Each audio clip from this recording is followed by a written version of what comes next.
right, hello, and welcome to the OnStage Colorado Podcast. I'm Alex Miller. And I'm Toni Tresca. And this is our February 11th podcast. We're recording this on the 10th, so this is the Monday after Super Bowl, which, I don't know, seems like it should have its own name, like Boxing Day has after Christmas. What would the day after Super Bowl be? Like Post-Bowl Day? Or like Critique the Ads Day or something like that. So we're going to get into that, right? At least in our world, yeah. We'll dig into that a little bit more in our main topic. We're going to be talking about the performative side of the Super Bowl this year. But first, I just wanted to say a big thank you to you all for tuning in to another episode of the official podcast of OnStageColorado.com. We are the only weekly show dedicated to covering the Centennial State's theater scene and FeedSpot's #1 Colorado art podcast, apparently. Yeah, whatever FeedSpot is. Yeah, I was wondering what the other podcasts are on this list, and it's pretty interesting. So number 5, hold on to your hat, is the Veil Design Review Board. So it's a real barn burner. Not sure why it's on the arts list, but number 4 is Treehouse Storyteller, which is some kind of Jesus-y kids show. Number 3 is Architecting, a podcast of Colorado architects, which I guess is at least arts adjacent. That sounds pretty interesting. Yeah. Actually. Number 2 is a Springs-based music pod called Music in Motion. Yeah, and I noticed that the top 10 list also had a whitewater rafting podcast, which I might dig into myself. That sounds kind of compelling. Yeah. Another one about martial arts, a few more music podcasts, and a comedy podcast also from down in the Springs. I'm not really sure how representative this is of the arts podcast in the state, but I guess we'll take the recognition where we can get it. Yeah, well, at least martial arts has the word arts in it. That's true. It literally has the word art in it. Yeah. I didn't think of it like that. That's right. Yeah. Martial arts and culture. I don't know if that's a thing. Maybe it should be. That's a really good pun, so I appreciate it, at least on that level, Alex. Yeah.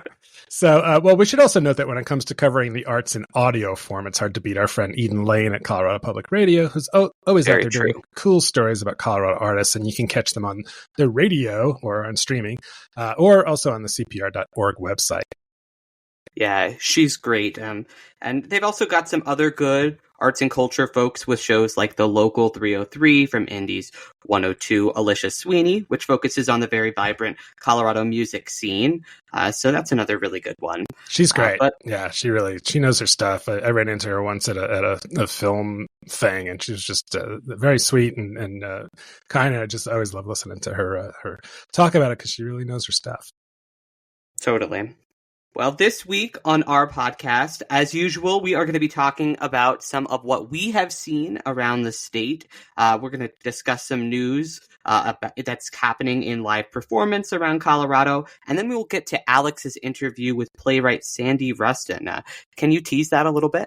Oh, yeah. She was fantastic. Great interview. Of course, the world premiere of her play, The Suffragette's Murder, just opened this past weekend, which, we've talked about before. We saw the reading of it at the New Place Festival, the Denver Center. So we talked a lot about that and some of her other plays like The Cottage, which is also playing at Stage Door in Conifer right now and will be at Platte Valley Theater Arts in May. So lots of Rustin activity in Colorado and good stuff. So stick around for that one later on. Yeah, I'm excited to listen to that one myself. Sandy was really fun to talk with briefly a little bit before the summit and at the summit itself. And so I'll get to see this play in a couple of weeks. I'm excited to see how it's developed since then. Yeah, for sure. So, all right, well, let's talk a little bit about what we saw. I had a little bit of a quiet weekend. I only got out to see Tragedy of Medusa at 2 Cent Lion at the People's Building in Aurora. We were both there on opening night. And then we both saw Morning After Grace did we talk about that last week? I feel like we did, but I can't remember. No, I think we may have mentioned that we would be heading to the industry night but on the podcast, but because we record on Mondays, we had not actually talked about it. So I guess that seems like a good place to start. That's directed by Appy Applebows, and it's running at Miners Alley Performing Arts Center through March 2nd. It's the regional premiere written by Carrie Krem, and it focuses on these 3 people who are all they're kind of in this two of them are living in this retirement kind of home, assisted living seems kind of like, and then one, it's focusing on the morning after a funeral when these two people have hooked up, Grace and well as this retired lawyer who's, as we kind of learn throughout the first act, his wife has just died. That was the funeral they were at. Yeah. Yeah, it's a fun show, and it's not like an old folks home. It's more like a, I don't know, 55 plus community or something like that. It's not like people, they're definitely older, but Kevin Hart plays Angus, the lawyer, and Tammy Menangini was Abigail, who were both fantastic. And then Dwayne Carrington was Ollie, who was the other person here who he's kind of like the intermediary between them in some ways, but it's a very funny show. But it also touches on some real interesting stuff about aging and sex and stuff like that. And really, really a nicely done show that I think really people are really enjoying. And there's Dwayne Carrington, who plays Ollie, who is that intermediary who you mentioned. He is, in particular, he's playing a baseball player who is also he's also gay, and so right. He's kind of dealing with the kind of how that was perceived back in the 80s when he was kind of discussing he was at the height of his career versus now in contemporary day, and kind of having to grapple with that, particularly with his own family who's also aging. And I thought that was that led to some really interesting kind of really powerful monologue, in particular from Carrington. So really strong play overall, the acting in particular, as well as the direction by Abby. Yep. Yeah, and so Carrie Krim, this was another kind of Purple Rose Theater Company associated play. So that's Jeff Daniels' company out in Michigan there. And, they had Paul Stroley's somewhat kind of similar Jukebox for the Algonquin last year. So there's kind of like a little thread there, I guess. I was talking with John Hauser, who's on staff at Miners Alley over there, and about that a little bit, and he was like, we were a little bit worried that when we told people the premise of it, they were like, oh, so it's basically like Jukebox for the Algonquin 2, and I was like, I don't think that's really kind of how I would describe it. It really is its own thing. The plot is totally different. It's exploring, I guess the only similar theme is like they're about characters who are aging, but aren't we all, I would Toni? say other than that. Exactly. I'm like, I feel like those are pretty universal themes. So I feel like it's relevant for them to engage with that. So I don't think they're that similar at all. And Morning After Grace, it's a little bit long, I would say, in the second act. I think you and I both walked out of that thinking that there were perhaps some places in the script itself that could have been tightened up. I almost never don't think that. That's true. That's true. So yeah, great play. And that one is playing in Golden through March 2nd. So plenty of time left to catch Morning After Grace out there. And then the other one we saw, let's talk about The Tragedy of Medusa. So this was at the People's Building in Aurora. This is a 2 Cent Lion production, and it's an adaptation of the Medusa story. So in Greek mythology, Medusa was a priestess of Athena who gets raped by Poseidon, and rather than condemn Poseidon for it, Athena kind of focuses her ire on Medusa because, I don't know, gods can do no wrong or something, and banishes her to this island and turns her into a gorgon, which, do all gorgons have snakes for hair? I don't know. But famously, she is, the Medusa who, if you look at her, she will turn you into stone.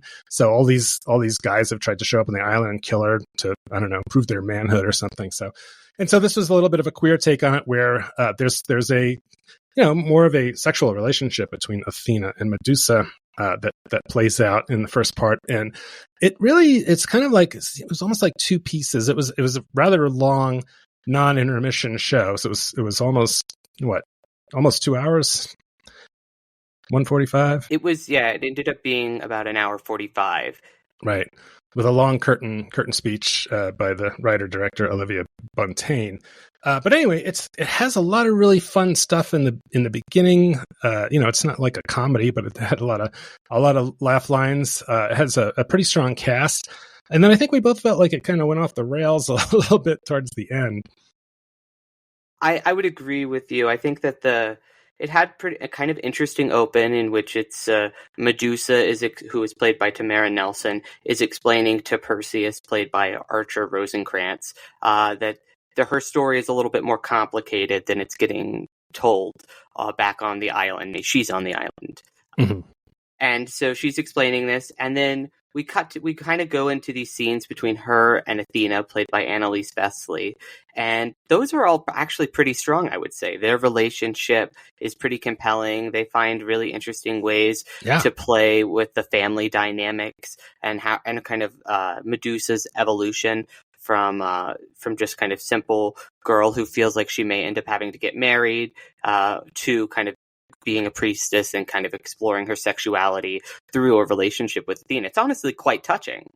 However, I would say the second that the gods get introduced is kind of like when it kind of started to go off the rails for me, because there's this weird integration where, like, in some moments with the gods, it's very anachronistic and they're set in modern time, which kind of clashes with the ideas at play, which is that the gods represent this old-fashioned kind of power dynamic, and they don't believe that humans have any free will. That's why they can take advantage of them.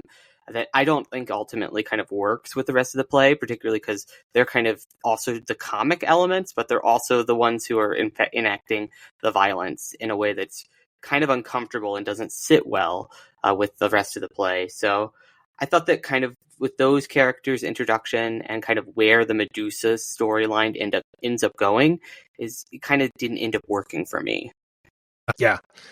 So I'll just say, since we were both at the show, we're going to do kind of a back and forth review on this one that we'll have posted on the transcript posted on the site. So check that out on our OnStage Colorado website. All right. So that is the tragedy of Medusa. And then, so you saw Hope and Gravity, which we talked about some last week, but how did you enjoy that? I thought it was okay. This is Betsy's production that's currently up at the Savoy and is going to be moving over to the Nomad Theater in Boulder later in February. I thought that the first act was a little bit kind of clunky, and I'm not quite sure all of the individual scenes worked, but the second act starts off with that very, very funny scene that you discussed last week between Jason Maxwell and Becca Lynn Brodsky, where he is playing this liar dentist, and she is someone who is afraid of dentists, and it's a hilarious scene. And then it really builds into some other more touching scenes that pay off elements to the first act that ultimately really made me rethink a lot of those scenes that we saw, because the whole play is presented out of order, and I ultimately really ended up quite liking the experience, even if I thought it was a little bit slow in the first act. Yeah, I agree. But yeah, overall, a fun show to get to, and really some great performances in there, especially from Emma Messenger and Jason Maxwell and the aforementioned, what was her name? Becca Lynn Brosk as Jill and Barb. Actually, I really honestly really liked the whole cast. Michael Morgan had a really good dual role as Marty, the kind of construction worker, more tough guy, but who ultimately kind of really loves his wife. He was great. And Douglas, the kind of professor who is involved in the elevator accident. It's a really, really touching scene with Emma Messenger to close out the play, and Matt Zambroni as Steve, who's kind of that more. He's playing more of the straight man in a lot of the scenes. He's this kind of struggling poet who is really quite romantic, but is ultimately in a struggling relationship when we first meet him in the play. But I really like where ultimately his character goes through. He goes through some nice growth and change, and this play by Michael Hollinger was really interesting. And in the insert, the director of the play, Josh Hartwell, he has a really fascinating interview that he did with Michael Hollander that I'd definitely recommend reading, maybe after the show, because there's some spoilery stuff in there that I really enjoyed kind of getting to experience in the moment. Yeah. All right. Well, that's what we saw. Did you have one more? Field Trip? I did. I had one more. This is Control Group Productions. It's kind of it was a work in progress. It's a dance piece that takes place on East Colfax. You started with some kind of yoga-like exercises to bring you into the space that it was being done in. And then we did some theater games, including mirroring activities and kind of leader-follower things with hands stuff, where it was kind of movement-based things that we did inside and then out on the streets of East Colfax. I thought it was an interesting idea to kind of do a physical dance piece and in the space. It's based on techniques of theater of the oppressed. However, in the feed, they were asking for feedback because it's a work in progress. And I did say that since it was being kind of billed as a piece, as something being about the streets of East Colfax, it would have been more interesting, I think, or at least interesting to explore, kind of building in discussions about the actual place we were in during some of those earlier practices before we actually go out onto the streets, to make a little bit more sense and understand our place and the history of it. And they seemed really open to it. The performance is going to evolve, and it'll be presented again in March as well as in April. So there's quite a few more chances to participate in these pieces as it evolves over time. But I ultimately was left wanting a little bit more after that experience. Okay. Well, we'll look and see what comes next with the evolution of that piece. So, what about on the news side? Do we have anything in the news section this week? Yeah, so last week, the Colorado Theater Guild announced the return of the Colorado Theater Guild's Unified Auditions. This is their third annual event. They're going to be hosting in-person musical and non-musical auditions on Sunday, May 4th and Monday, May 5th at the Aurora Fox Arts Center. Which I think it's pretty exciting. So these events take place in that one location, and they allow casting directors and folks from all around the state to see a bunch of different talent that they may not otherwise be aware of, or may not have on their radar as they kind of go into their upcoming seasons. That's great, and it's a really great thing to do for Colorado Theater Guild. It's a perfect type of event for them to host. So. Yeah, I mean, as President Betty Hart frequently points out, there is just so much great talent throughout the state. But because of the physical distance of Colorado, it's just a kind of a large state to traverse. Performers are often siloed into one region. Like you have the folks in the Fort Collins area, folks who do Denver Metro. You have the Boulder folks. You have the folks in the Springs. You have the folks along the Western Slope. You have the folks in Durango, the Pueblo area. And this is designed to really just connect them all in a single large event, and just hopefully connect performers from across the state with other companies that they may not have known, and those companies with performers that they may not have seen. Yeah, that's great. And actors are well known for being willing to drive great distances to be in a show they're interested in. So. Absolutely. So if you are interested, you're an actor who wants to get involved in this, you can submit your resume and credentials for consideration via the Colorado Theater Guild portal. And this year, freelance directors will be accepted as a part of the producer and observer group. So which I think that's pretty interesting. That was one of the things that Betty and I talked about last year in terms of allowing those freelance folks who make up a bulk of the directing community now. It's very rare to have like resident directors on staff for a lot of companies. It's really important for them to be in the room as well, since they're going to be doing a lot of the casting decisions for these companies. And they do note that because space is limited, and because representation and equity and auditions, casting, and performance matters, submissions are going to be reviewed by a committee that is representative of the Colorado Theater Guild community. And they say, should submissions exceed capacity, priority will be given to underserved populations. Okay.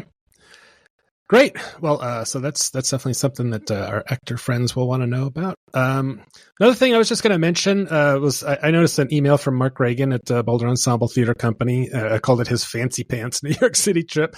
So it's interesting. If you love to go to see theater, this is an opportunity to go to New York and see a whole bunch of theater, May 12th through 18th. I'm not sure why it's called the Holiday Theater Tour, but you get 7 days and 6 nights in Times Square. You see 4 Broadway shows, 1 off-Broadway show. There's a bunch of theater tours, a harbor cruise, and all for the low price of $57.45 with airfare. So not for the penurious among us, but if you've got the cash, it sounds like a great trip. And Mark said they had a decent amount of interest, so he's looking to get 40 slots booked. So man, I wish I had an extra $6,000 lying around. I would definitely go to that. Yeah, if anybody wants to sponsor our attendance on this trip, feel free to reach out. That's right, yeah.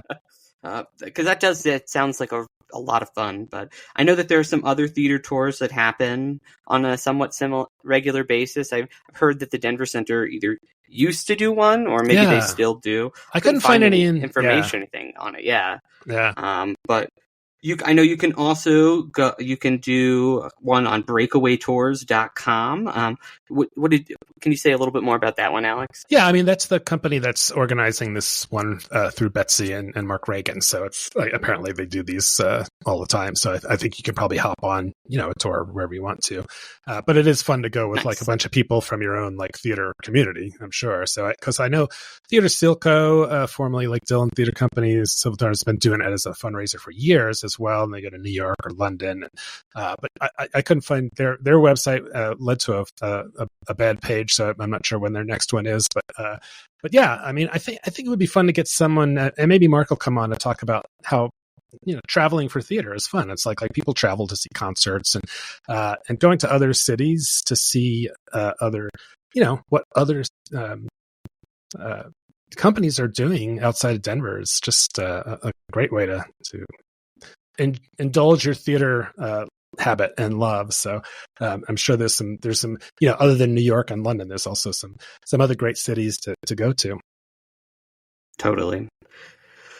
Kind of changing topics. So we have some news in the opera world. We don't often discuss that on the podcast, but when I saw that there was a really exciting update there, I wanted to shout out that community. There are 3 Colorado arts organizations who announced a strategic partnership with the aim of bringing new and lesser-known chamber operas to audience in the Pike Peak region over the next 5 years. So those 3 organizations are the Chamber Orchestra of the Springs, the Opera Theater of the Rockies, and the Arts Chambers Colorado, and they are calling this new venture Opera 2030, according to reporting by Eden Lane. She shared news about that in her CPR story last week. So the focus of those works are going to be ones that have flashy world premieres, but need to grow their legs in order to become the classics of tomorrow, according to the leaders of that team. And all that just sounds super cool.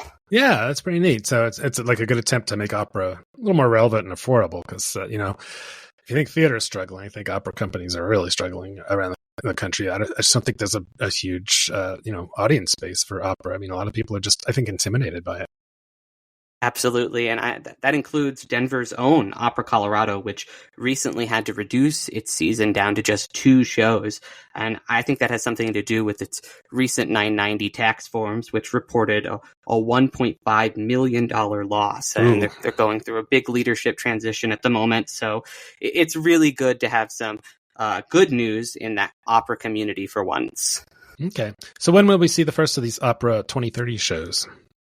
Yeah, so the first Opera 2030 production debuts this month, so that's February 22nd at Broadmoor Community Church, and their debut production is A Flight of Operas, which will feature 3 one-act operas woven into a single narrative that follows a single character across 2 decades. Okay, that sounds, something a little more digestible for someone who's maybe not ready to dive into Madame Butterfly or something like that. Yeah.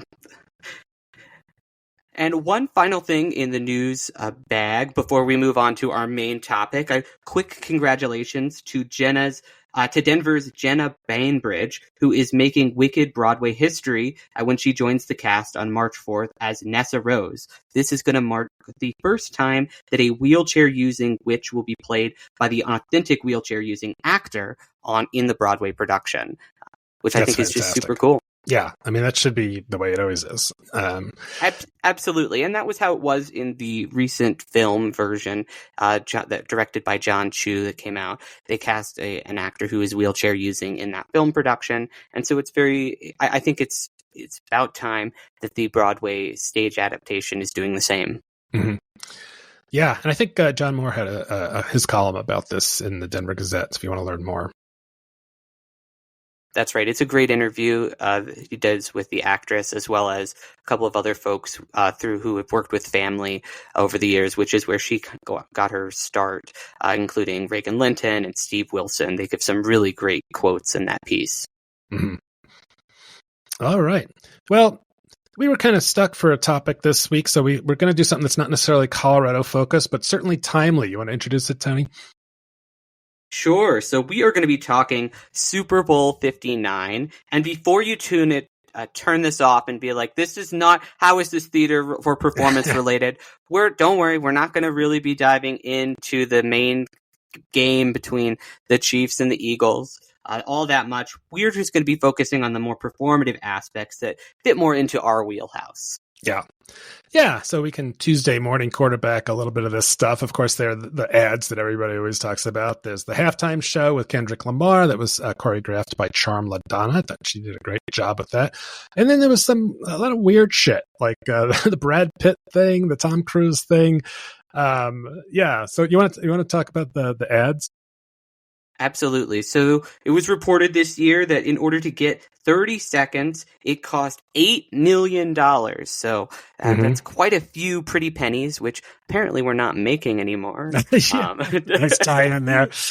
Maybe the one thing Trump's done that I kind of agree with. I mean, I don't know. Honestly, yeah, that came in last night as I think it was as the game was on, which I think is funny because he was there. So I guess that was pre-scheduled or whatever. But I thought that was I was like, okay, I can get behind this. It is kind of wasteful. It costs more to make pennies than it earned. But $8 million is a lot of those pennies that are expensive to produce. Yeah. And so I thought that was that's a shocking amount of money. That's the most it's ever been for ads. Yeah. At the Super Bowl. Yeah. So I have to say, I was kind of making all kinds of bad for you food items that I was serving to the folks at my house. So I was kind of in and out, but I did see some of them. Like I would catch a part of them, and there was the one with Seal, who really I don't think he's had a hit in 30 years, but he has an interesting name that also is an animal. So they had him as a seal for a Mountain Dew ad, which was really bizarre, very strange. That was pretty dumb. They make a joke about how weird it is at the end via a line where like, that's one of the weirdest things I've ever seen. And I'm like, that doesn't make it better. We just have to sit here and watch this. Yep. Yeah.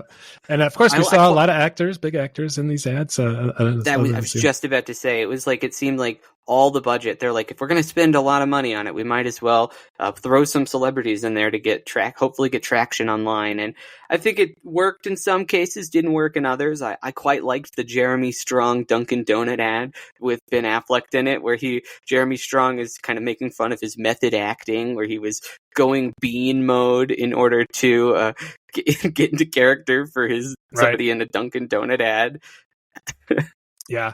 I if you didn't know that Jeremy Strong had that method actor side to him, it was kind of, I didn't understand it. But it's part of what they call the self-aware cameo trope, And so Aubrey Plaza and Michael Shannon did a Ritz cracker ad. And it's like, you look at those and like, really?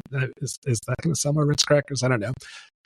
There was a Nike ad that featured a lot of female athletes like Caitlin Clark and Asia Wilson, Sabrina Ionescu, that I think everybody thought was pretty cool. Yeah, I thought that one was pretty cool. I liked that the NFL took some time. That looks like they're advocating for women's flag football to be in all 50 states at the varsity level, which I thought was pretty cool. And it seemed like I was like, yeah, that makes sense. Give equal opportunity to play that sport. I like that commercial. I thought it was very effective. Yeah. And then there was like the scatological, like Angel Soft, which makes toilet paper, had a potty tunity, they called it, where I don't think they showed anything. They just said they're going to give you 30 seconds to run to the bathroom. It was kind of funny, but it went on for too long. I was like, I know that's the point, is that it's a bathroom break, but I was like, oh, I didn't need to go to the bathroom. I was like, I just have to sit here, and this is jarring. And people have DVRs where you can pause it anyway. So, There was a pair of ads that I don't think were coordinated, but it was really interesting that they were both involved hair flying off of people's faces. So the one was with Eugene Levy, who's known for his bushy eyebrows, for Little Caesars, with these some, you know how Little Caesars is always making other things made out of pizza ingredients. I can't remember what they're called, but he loved them so much that his eyebrows fly off his face and take off around town. And I don't know. Then there was another one that was had mustaches flying off people's faces, like Nick Offerman, famous mustache guy. But I can't remember what that one was for. I think I missed that one. Yeah, I think it might have been Pringles or something like that for some reason. And the one that really made me kind of ill was Meg Ryan and Billy Crystal doing this recreation of the Harry Met Sally, scene where she fakes an orgasm, and it was over. She's having an orgasmic mayonnaise moment, and it's just like you could almost see the cringe on their faces, even though they probably got paid a shit ton of money to do it. But they both just look like please kill me now to do this stupid ad. And then they have Sydney Sweeney come in and do a cameo right at the end. It's like, it just all felt very cynical at that point. You're like, yeah. And then Bud Light had a commercial where they're doing like a man rebrand with Shane Gillis and Peyton Manning.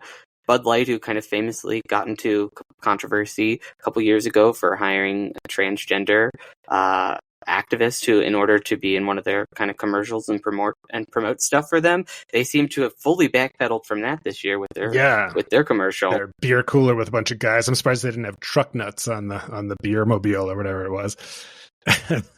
Speaking of manly, Harrison Ford did this really long, I think it was a 60-second spot that seemed to go on forever. He's talking about his electric Jeep, and some of these ads are just so bombastic. They talk about like almost like buying this Jeep is going to make you like, I don't know, a better American or something. And he makes a little joke about how his name is Ford, and I think I actually show him passing a Ford Bronco or something as part of the ad, which is unusual for a car commercial to show another brand. But anyway, that one was kind of dumb. Yeah, and the Instacart one with the old commercial mascots I thought that was at least kind of inventive. It was, I mean, is it still a cynical branding exercise? Sure, absolutely. But it was pretty effective, I think, to see all those kind of characters kind of show up and demonstrate the potential of Instacart. Script-wise, it made sense, right? Yeah, it's like Instacart has all its brands, so. Totally. One that lit up at least my Super Bowl party discussion was the ChatGPT ad. Did you catch that one? I don't think I did. What was that one? It was just one that was kind of an animated thing, or I guess probably it was created on using like one of ChatGPT's features, and it was just kind of demonstrating all the different things that the platform could do, which I didn't really care for it, but it got everybody talking in the room. Okay. It was more predictable beer ads. Like Matt Damon did one for Stella Artois with somebody else I can't remember. There was a cute one about from Dove. Dove always does these female empowerment type messaging things with a little girl and talking about how when she's having so much fun running now, and in 10 years she's going to be ashamed of her legs or something like that. There was a weird ass Coffee Mate ad with a tongue. It's like, Coffee Mate is disgusting. Why would anybody use it? But maybe they'll sell some more. I don't know. In the beer ad that I liked, the one of the night that I quite enjoyed was featured Willem Dafoe and Catherine O'Hara for the Michelob Ultra. That was being the tennis players, and they're kind of playing they're beating all these people in competitions for that beer. I thought that one was pretty silly, but they're both so committed to the bit. Yeah, it just makes it work. And they're both so fun to watch in anything. So there were some other things that weren't necessarily ads. There was this whole Tom Brady with Snoop Dogg anti-hate ad, which a lot of people thought seemed kind of tone deaf. At first, you got Trump in the audience. It's like, there's your leading progenitor of hate in the country. And Snoop Dogg performed at his inauguration, which I don't think anybody will ever forget. So, the thought behind it was there maybe, but the execution was kind of off. Yeah, that's a good way to put it. And I thought that the Tom Cruise pitching the new Mission Impossible film without actually pitching it was kind of weird. It made the game sound like the final battle between good and evil or something, which was weird. And then the new Super Bowl spot that they showed for the movie really just didn't. It was a lot of old footage, which I thought was a little bit surprising. Yeah. The one thing I did like that was a little corny was that it had like some hometown fans. So John Hamm introduced the Chiefs when they came out, and Bradley Cooper did the Eagles, which I thought was a nice touch. Why not? Yeah, that was pretty cool. But I guess now we can get on to the main event, at least in our world, the halftime show, aka intermission for you theater people out there. Yes. I always call intermissions halftime anyway. So yeah, I was kind of mystified by the whole thing because I'm not a hip hop or rap fan, and my son Andy loves Kendrick Lamar, so it was interesting to sit here and see how much he enjoyed it. But there's this whole Drake rivalry thing that is this whole thing that I don't care about. I think it's silly, but I guess I don't know. He thinks Drake's a pedophile or something. I don't know. Yeah, they've been just releasing songs back and forth, diss tracks as they're called, back and forth against each other for like the past year now. And Not Like Us, which he did ultimately end up performing as a part of the set, is like the big ultimate diss track in which he calls Drake a pedophile on the record. Like there's no way around it. And Drake is suing not Kendrick Lamar, but the record company for releasing the thing. And he was making jokes about it throughout it. I think it's interesting that this kind of petty rivalry is like at the center of our culture at this time. I think it is probably not the most healthy thing to be centering, but it was I thought it was a pretty interesting performance. The dancing was quite strong. I really liked that element. It was kind of cool to see Samuel Jackson show up and narrate. I thought that was a cool interplay and definitely showed the resistance element in there, which kind of powerful to be doing, particularly with Trump in the room right there. So I thought that worked. As somebody who does also, I like Kendrick's music. I was a little bit disappointed that he didn't do some of his older stuff, and he was clearly more there to be promoting his current tour that he's on by doing like a song that he had only kind of teased in the past and just was dropping publicly now, and then his all stuff from his current album. So I was hoping for some older hits, but it was okay overall. Yeah. All right. Well, I guess it was kind of a weird Super Bowl overall, like you said, with Trump in the audience, and then with his kind of, I guess it's another type of feud between him and Taylor Swift. It's like, having them in the same building. Apparently, they're both cheering for the Chiefs. That's interesting. Oh.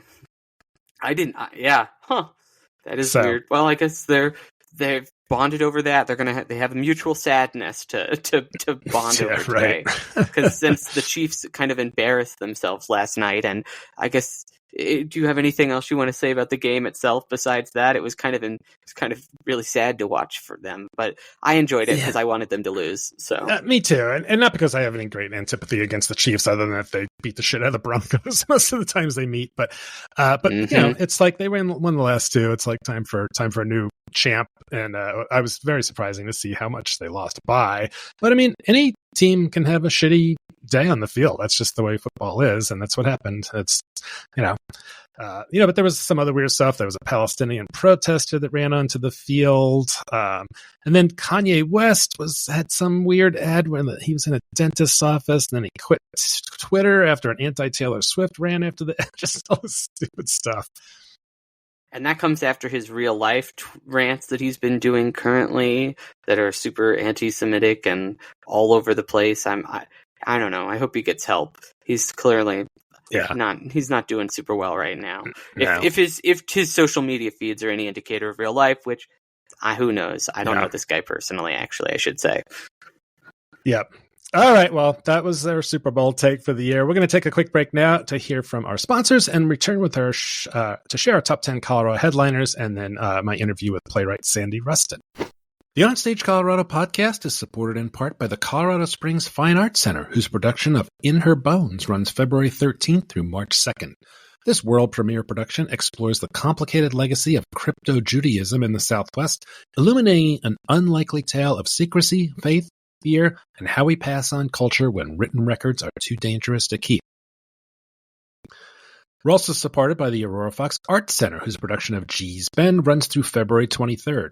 Step back in time to the Deep South and experience the resilience, artistry, and spirit of the African-American women of Gee's Bend in this heartfelt historical play. Tickets at aurorafoxartscenter.org. OnStage Colorado also receives support from Candlelight, presenting the classic Rodgers and Hammerstein musical Oklahoma, where a high-spirited rivalry between local farmers and cowboys provides a colorful backdrop for Curly, a charming cowboy, and Lori, a feisty farm girl, to play out their love story.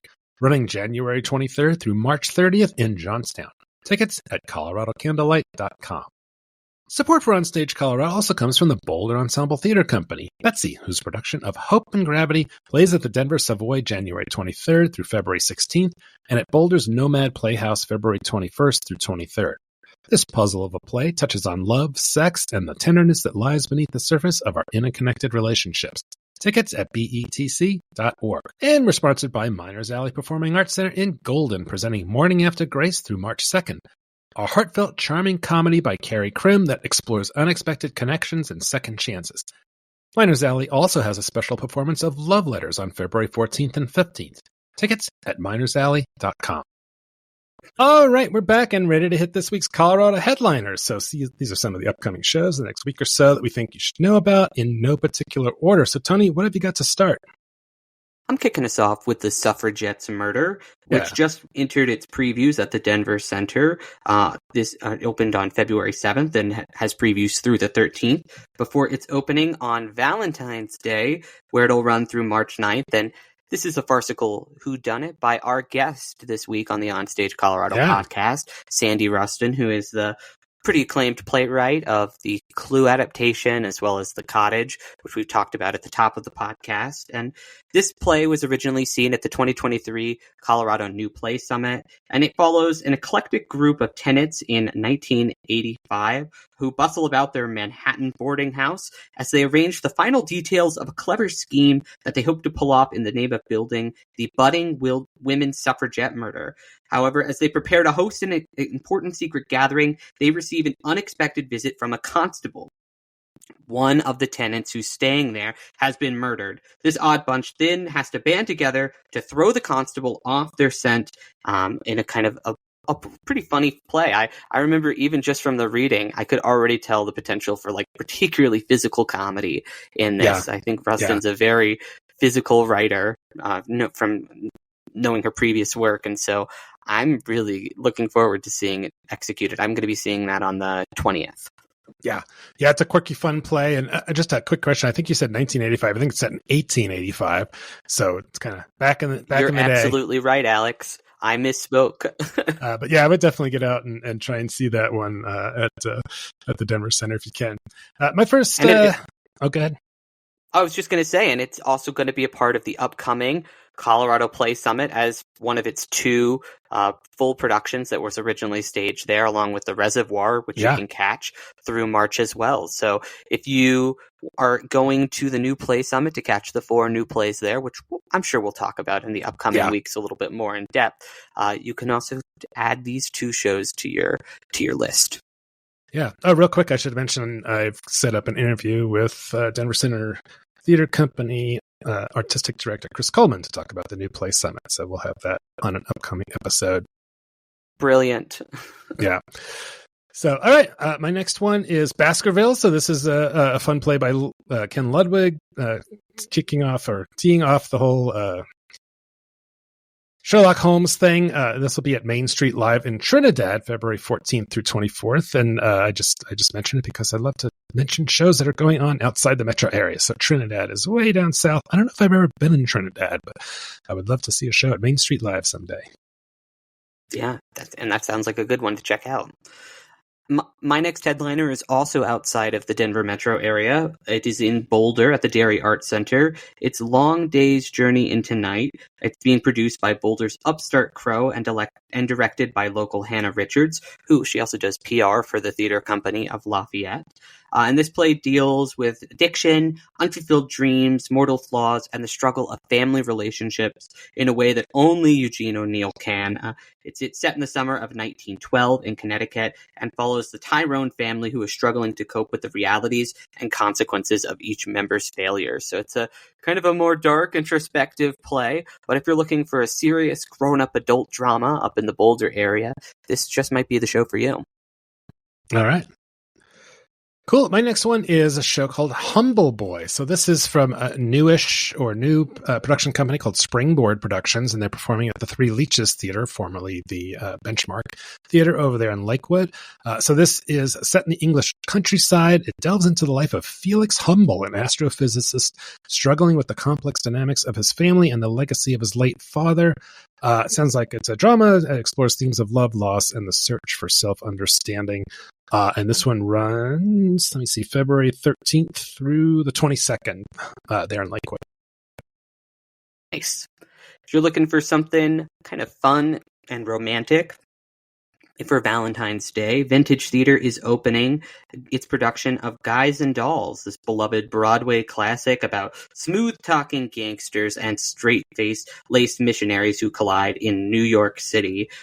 This is going to be running February 14th through March 23rd there. And Vintage always does a really nice job with these musicals, so I'm looking forward to checking this one out myself. Yeah. I've never seen Guys and Dolls on the stage. I've only seen the kind of filmed. So I love all the music. Uh-huh. Yeah, I feel like I've seen it, but if I did, it was a very long time ago. So maybe I'll get out and check that one too. My next headliner is from the Springs Ensemble Theater Company in Colorado Springs on Clover Road, February 13th through March 2nd. So this is written by friend of the pod, Stephen Dietz. He was on the podcast quite a number of years ago now, but this is a psychological thriller that explores the dark world of cults and the desperate lengths a mother will go to save her child. So it centers on this woman who hires a professional cult deprogrammer. We could use a whole team of those in America right now to help rescue her teenage daughter who was lured into a dangerous cult. And cults are such a fascinating thing. It's just so bizarre. And it sounds like a cool exploration of it. Speaking of cults, I just got done watching the Love Has Won series on HBO Max, which is about this cult led by, it's here in Colorado. It was here in Colorado.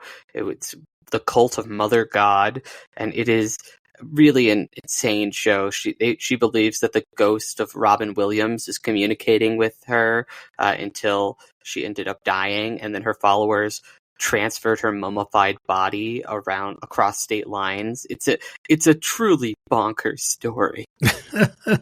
Wow. Was it a good series? It was a very, very good series. The interviewer was given, the documentarian was given such cool access to the whole thing because all of the people who are in the cult they're so obsessed with fame and attention seeking, and they want to get this message out. They're like, it's so critical. So they're willing to just like let her in to all of these really intimate moments, and they capture so much film from these like unbelievable moments throughout this woman's life, Amy Carlson, who believes herself to be Mother God, and the leader of this kind of religion. It's a little bit disturbing. So if you're a little bit squeamish, I maybe would not watch this right before bed, or maybe have something fun to watch right after. But it's a very good show. Love Has Won on HBO Max. But that is not my headliner, actually. My next headliner pick is over at the Arvada Center. It's Clybourne Park. This is opening February 14th and runs through March 30th, and it's loosely inspired by Lorraine Hansberry's A Raisin in the Sun. It's written by Bruce Norris. It's a biting, dark comedy that takes on the specter of gentrification in our communities. The scene is set in one house on Clybourne Street in Chicago's South Side in 1959 when a black family moves in, and then in 2009 a white family does. It's a winner of both the Pulitzer Prize and the Tony Award for Best Play. The Clybourne Park is a razor-sharp satire about the politics of race, housing, and gentrification, and it's got a great cast being directed by Kenny Moten, so I'm sure this is going to be a banger production. Okay, cool.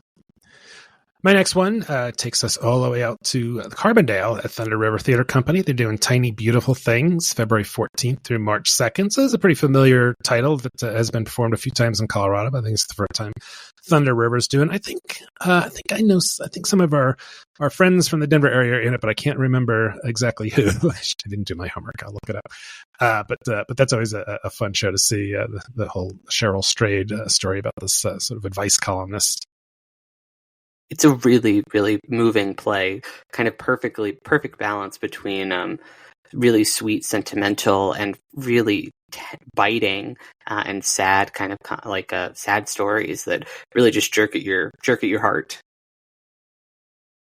All right. My final show is not a tearjerker in any way. It is a raunchy, dirty comedy show that is at Comedy Works, both downtown in Denver and south over in Greenwood Village. They've got the run of this show from February 16th through March 12th, and it's an original dirty comedy showcase created in-house by Comedy Works that is for audience members over the age of 18 only.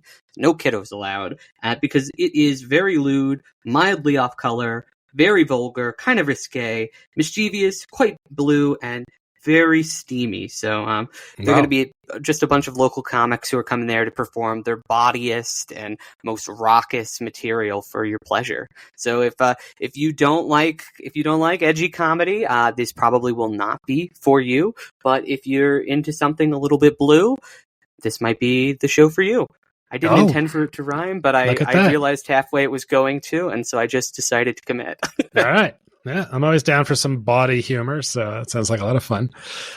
All right, my last one is If It's Monday, It Must Be Murder. So this is Longmont Theater Company running February 7th through 16th. So I have to say, this is their 68th season. I think they were dark for a little bit. I think there was also some concern that they were going to come back at all. So they have a new season lined up, and this is, I think, the first one. So this is sounds like a comedy. A guy named Harry Monday posing as a golf-playing psychiatrist at a country club, quote-unquote, a place where old polyester goes to die. Apparently, club members start dying on the course, and the club members are all crazy. There's an astrological moonchild club president, a Wall Street ad man, and all this stuff going on. A sultry, hard-hearted dame, and a surly police sergeant. If you have to figure, if it's Monday, this must be murder. So it sounds like just a silly kind of romp, but welcome back, Longmont Theater Company. Yeah. So those are our headliners for this week. And now we are going to throw it over to Alex's interview with playwright Sandy Rustin. All right. Hey, Sandy Rustin. We are here today with the playwright of The Suffragette's Murder, opening soon at the Denver Center. Thanks so much for joining the OnStage Colorado Podcast. Yeah. Well, so this is going to be coming up on February 7th. It opens and runs through March 9th at the Killstrom Theater. This is a world premiere. So I have to say I did hear the original reading a couple of years ago and loved the script. So how much has it changed since then? You know, it's always with all new plays, it's a work in progress until you hit that opening night magic day. So it's definitely shifting and shaping, but the core of it remains the same, certainly from what you saw. And then hopefully just finessing and fine tuning and, figuring out how it's going to play on stage. All right. So yeah, for those unfamiliar, which probably most people, unless they're at the New Play Summit. So this is it's a really interesting story set in 1857 in Manhattan in a boarding house. It's kind of a whodunit. So how did you come up with the idea to kind of merge the whole suffragette story with this whodunit, with all these wacky characters? Sure. So during the pandemic, actually, Florida Studio Theater, which is a theater in Sarasota, Florida, where I am part of a playwriting collective, they got a grant to commission 4 U.S. playwrights to write a play on the subject of women's suffrage in celebration of the 100th anniversary of the beginning of women's suffrage in America. And so they came to me and said, would you like to write a play on women's suffrage? And I said, sure. Is it okay if I couch it in a comedic tone? And they said, sure. So I had just sort of finished working on Clue, which is the adaptation of the movie Clue, which is now a stage play that I scripted. And so I guess I had murder mystery on the brain and thought that would be kind of fun to try to do an original mystery genre play, but really kind of turn it on its head, come at it from a different angle, and look at it through the lens of the beginning of the women's suffrage movement. So that's kind of how I came to the idea. Okay, and so it's a serious subject, of course, but taking a comic take on it. So how did you approach characterizing the women? Are they based on any real characters from that era? Yeah. So I went down a real deep rabbit hole of research on this era. And in my researching, I came upon a book called The Physiology of Boarding Houses that was written at that time by an author named Thomas Gunn. And in it, he describes all sorts of boarding houses that existed in New York City at that time. And amongst the chapters, I fell upon a chapter about this one particular vegetarian boarding house. And the author has a very comic tone of voice. It's very snarky. And so as I was reading the chapter, there were all these colorful characters that began to come to life in my imagination. And I thought, well, how about this? What if I create this environment where all different kinds of people, all different kinds of characters can find a place to congregate? And what if the person who's at the head of this boarding house is her mission is to create a safe haven for women, and that's really where the idea began. And then I spun it out from there. But you're right. It is a serious topic. And the era was a serious time. Women's suffrage and the abolitionist movement and immigration in America at that time. All three of these issues come to light in this play. And though we try to handle it lightly as we go, there certainly are moments that feel weightier throughout the course of the play. Right. It's hard not to think of some parallels to today, and people are still fighting for their rights, sometimes ones that had already been gained, or so we thought. Are you cognizant of some of that going on in our current environment? Yes, definitely. I wish this play were less relevant than it is. Yeah. So when you were doing all of your research, did you come across any characters or stories that really surprised you from the era? Well, I mean, I was really taken by this book that I was telling you about. I just thought it was so imaginative, the way that this author began to describe these people from all walks of life that found themselves suddenly living together. And so I became really curious about what that looks like and who these people really were, and started to dig deeper into those characters. So it was really that one particular chapter that sparked my imagination. Okay. It's really interesting. You think about boarding houses, and you read so much today about loneliness. It's like, maybe we need more boarding houses. I don't know. It must have been an interesting way to live. Where you're just thrown together. Yeah, it was very popular. It was a very popular way to live in New York City at that time in our country. I think it's really interesting. Economical. Sort of communal style life. Yeah. Yeah. Low carbon footprint, all the stuff that you're supposed to be doing, right? Mm-hmm. Uh-huh. So, I read somewhere that you're one of the most produced playwright in America. Is that true? Oh my goodness. I don't know what the statistic is, but I can tell you that my play Clue has been produced now over 4,000 times throughout the world, which is an unbelievable number. Yeah. And it's currently on a national tour. So maybe it's coming soon to a city near you. And so that it is that play that has given me that accolade, which is just I can't really wrap my head around it, but it is, it's wonderful that people have responded to that play. I think, it's a combo effort there, that the title of Clue is such a household name. People grew up playing the board game. There's many, many lovers of the movie. So I think there was a general curiosity about what it was going to look like live on stage, and people have just embraced it and have had the best time with it, which makes me delighted.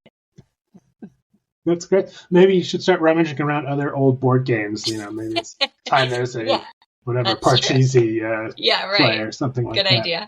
So, I just wanted to ask you a little bit about, adopting something is one thing, creating something from whole cloth is another. Do you have a favorite, or are you kind of like switching back and forth? I do like switching back and forth.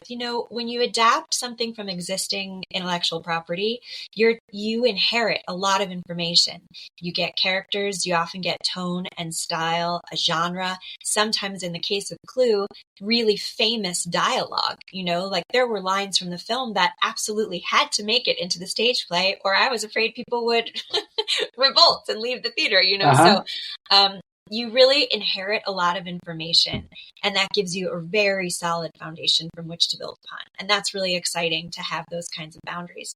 With an original piece, though, the flip side is there are no boundaries. It's completely free. Your imagination can run wild. There's no yes or no. There's no right or wrong. You can just go, go, go. And that feels very freeing. So what I've learned about myself as a writer is I always like to have one of each kind of project at the forefront of my workload, so that I can exercise both parts of my brain. One that's very structured and enjoys having the foundation that an adaptation offers, and the other that is really can just run free and be wild and just be go to the heights of my own imagination and explore what that is. And that's felt really gratifying to get to work both parts of myself as a writer in that way. Okay. How much of the stuff that you're working on today or recently has been on commission, and how much of it is just things that you're just working on to see what happens? Yeah. Well, certainly that percentage has shifted as I've aged and my career has shifted. In the beginning of my career, it was all original stuff. There was no commissions. It was just me putting my stuff out into the world. Now I would say it's more like 50-50, where sometimes people come to me and have an idea or a specific job or a specific show that they'd like me to be part of, which is wonderful. And then also at the same time, I have my own ideas that I'm trying to put out into the world in my own way as well. And sometimes those two things, at this point, sometimes those two things merge. So sometimes a producer or a theater might come to me and say, we have space for a new piece of theater. What are you working on? What would you like to do? That's a dream, right? To say, Right. oh gosh, okay, well, I have this great idea. Do you have space or time to help me develop it? And so I would say that it's a nice even balance between commissioned pieces and my own stuff. Okay. So yeah, I know many writers, myself included, work well with a deadline and a kind of a clear direction, and can maybe get a little slower when they're doing the other thing. Do you find that it's a little easier if you've got something like a hard deadline and a clear project, or to get it done? I think because I started really writing in earnest while I had two little boys at home, I sort of taught myself to take advantage of every possible minute. I was writing plays during their nap time for several years. Uh-huh. So I sort of learned how to use my time and get into the flow really quickly.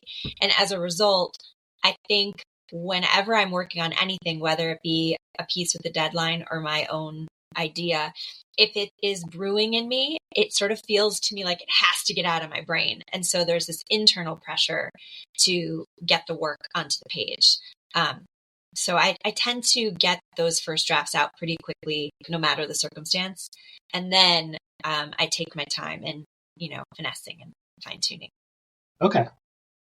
Great. Hey, I wanted to switch gears real quick. I know we're mostly talking about the new play, but your Broadway debut with The Cottage was a pretty big milestone. And we also have that is opening, I think, either tonight or tomorrow night at the Stage Door Theater up in Conifer, which is just outside Denver in the mountains here. So that's awesome. Yeah, yes, I know they're excited about doing it. So, what was it like, with that happening, this Broadway thing? Oh my goodness. Well, obviously it was like a little girl dream come true. I had been wanting to be a part of the Broadway community since I was, since I can remember, really. The Cottage was a play that was an original idea that I developed starting, I think, in 2012 or 2013. And it had been being produced regionally in around the country for 10 years before it found its way to Broadway. So it was a real journey with that play of really trying to figure out how to shepherd it from one theater to the next into different producers' hands. And then it finally found its way to a Broadway stage, which of course was incredibly thrilling. Wow. So it was out there 10 years before it made it. So not an overnight success, as they say. Not at all. Most of them aren't, right? No. Great. Well, what else I wanted to ask you about? So this collaboration with Edie Brickell on Now Never Knows Tomorrow. What's that one? Is that up or is that still pending? So this is a work in progress that I'm so excited about. I actually just had a reading of this new piece on Tuesday night, which was thrilling with this wonderful group of actors in New York, which was just great. And Now Never Knows Tomorrow is a temporary title. It's actually a lyric that Edie came up with that I'm just using as the title until we come up with whatever the title for the show is going to be. So this was a play that I wrote a long time ago called Houston. And it's about a Jewish girl who falls in love with a Jordanian boy at MD Anderson Hospital in Houston, while both of their fathers are having bone marrow transplants. And wow.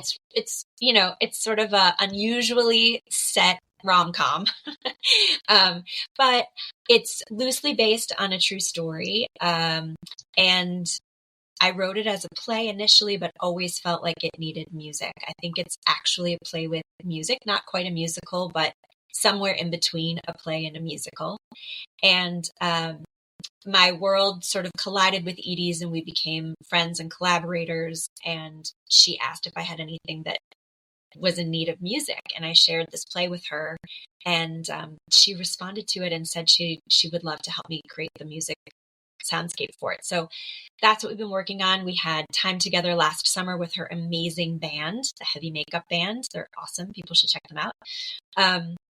And together we've sort of crafted the beginnings of what this new show is going to look like. And so we're still in the phases of development, but we're getting ready and looking forward to next steps in production, hopefully in the next year or two.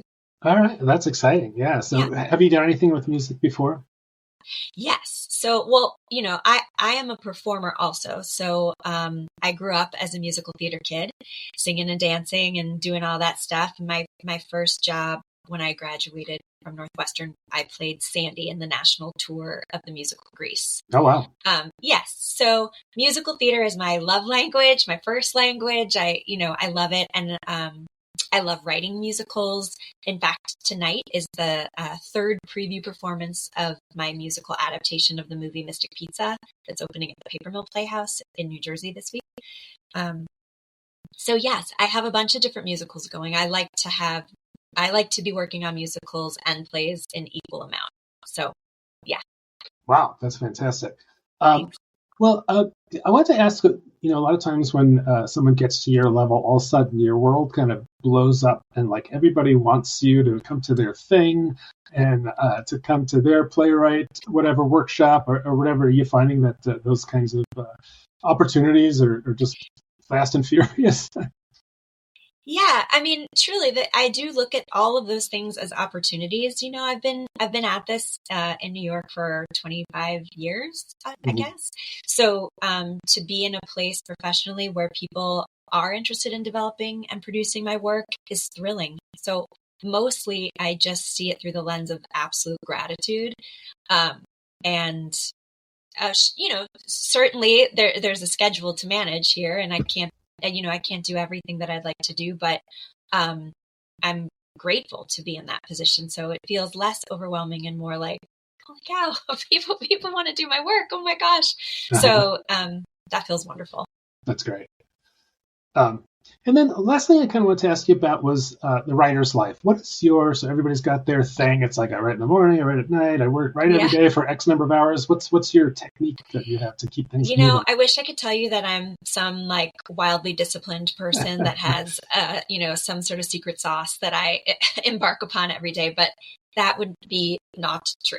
I think mostly my work has come from my ability to find pockets of time while parenting. And And then that's evolved as my children have aged. So in the beginning, it was very willy-nilly. Now that my kids are teenagers, I have much more time. And so I do have a more sort of scheduled day that the school day provides. But even within that, some days I'm in New York City in the rehearsal room, and some days I'm home writing, and sometimes I need like a week to myself to just concentrate and get a job done. And then I have to go not in my home, somewhere else for a while. So my day is dictated by what's on tap and what's required. Okay. All right. Well, I know I said that was the last question, but I always like to ask on new plays like that. So just to ask your relationship with the director.